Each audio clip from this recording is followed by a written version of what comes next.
Hey, so I don't know about you, but I was doing some admin and I got really bored and frustrated because it's admin. I'm not doing anything. So I thought, let's talk dogs, and who better to talk to than you? So I've got this thing going on in my head about reinforcement.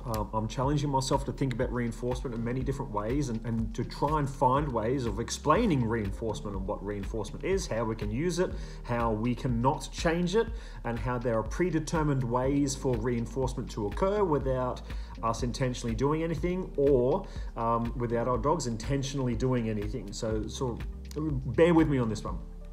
So what is reinforcement? Let's get the definition out of the way first. So reinforcement is anything that increases intensity and or frequency of a behavior. So for example, I pick up my hot cup of tea, there's the tea bag, but it's in a German Krug, right? So this is like a half liter of beer. So for me, this is reinforcing because I like beer, I love German beer, and it's a cool time in my house. I don't mind getting warm. The feeling of tea makes me feel warm. So I've got the German Krug, I've got the idea of drinking German beer, and I've got the warmth of drinking a hot tea.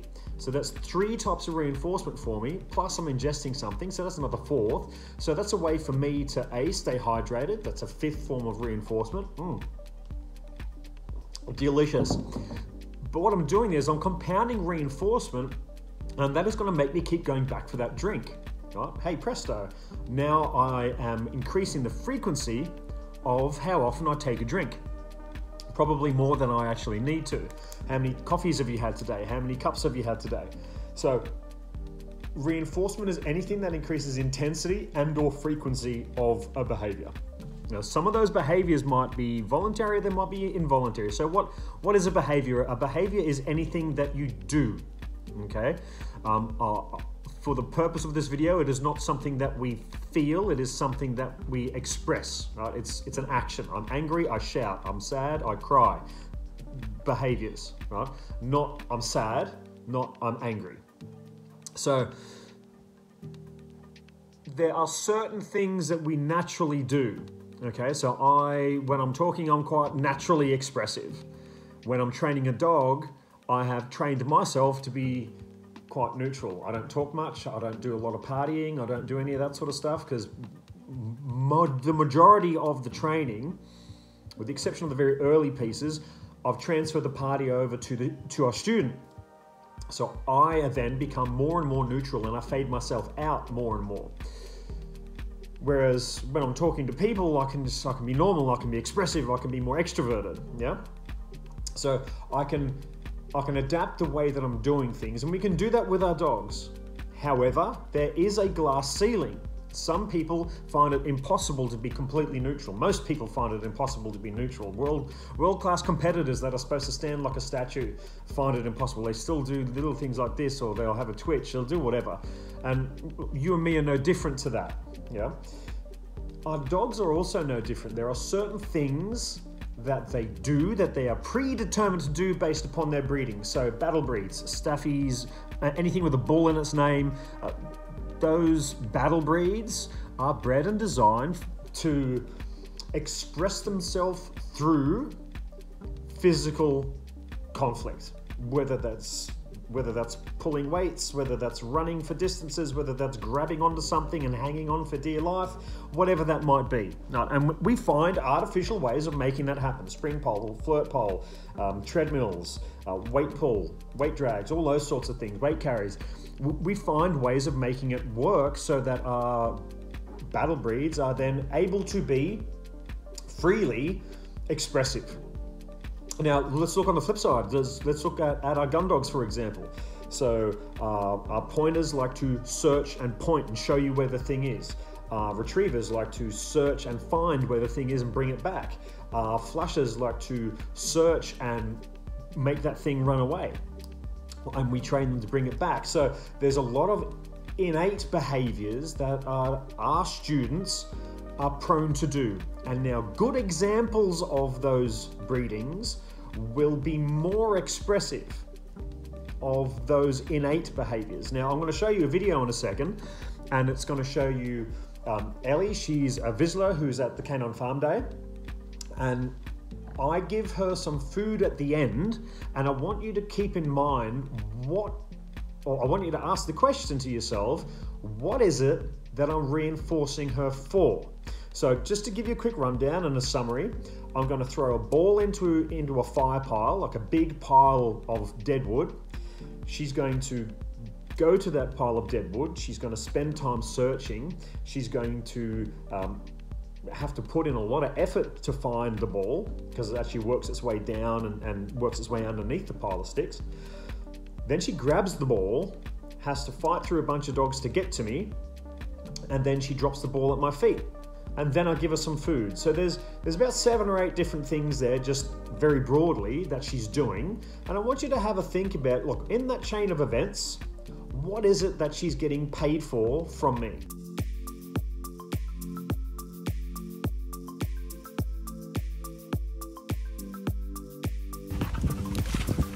That a girl. Yeah.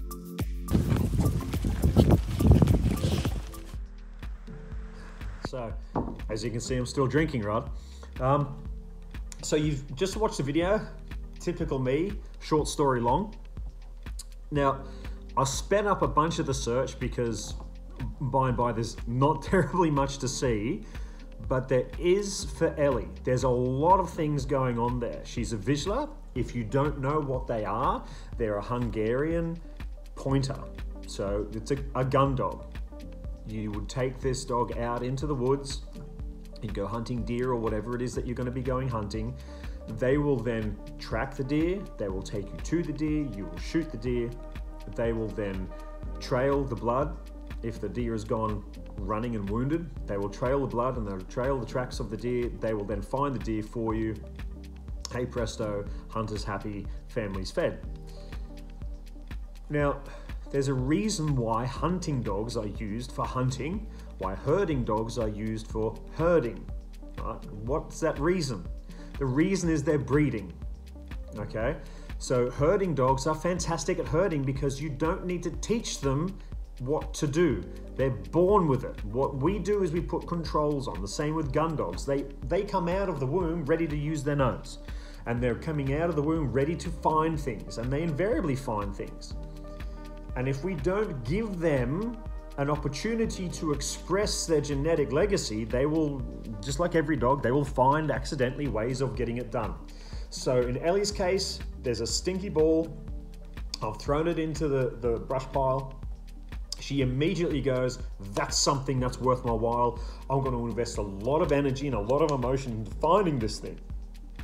So she jumps onto the pile. She only looks back at me once. You can go back and look at the video. She looks at me once, and the rest of the time she's working independently of me. Super important post-COVID for our dogs to be able to function independently of us. During COVID, it kind of flipped all the way. But hey, that's a rabbit hole. We're trying to pull myself back out of that one.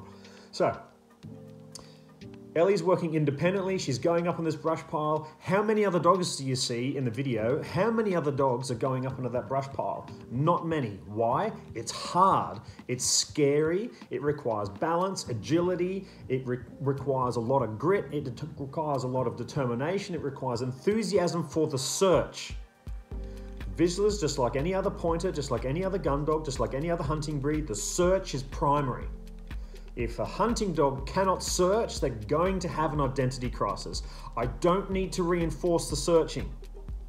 Ellie is doing that on her own. That is, that video that you see, that's all time-lapsed. From memory, that's, I think, 3 to 5 minutes. Let's just call it 5 minutes, right? That's 5 minutes worth of searching condensed into a very short space of time. You try and get your dog to sit still for 5 minutes. You try and get your dog to do anything for 5 minutes. It's not easy. It requires a lot of effort, and the enthusiasm has to be there. And in Ellie's case, that enthusiasm is inbred. It's in her. We give that a channel, an opportunity to be released. She can put all of her efforts into that, and at the end, she realizes she can't go through the top of that brush pile. She's got to go back and around, and that's where I cut the video. You don't need to see me stumbling over the dogs. I'm around where the opening is. She sticks her head in.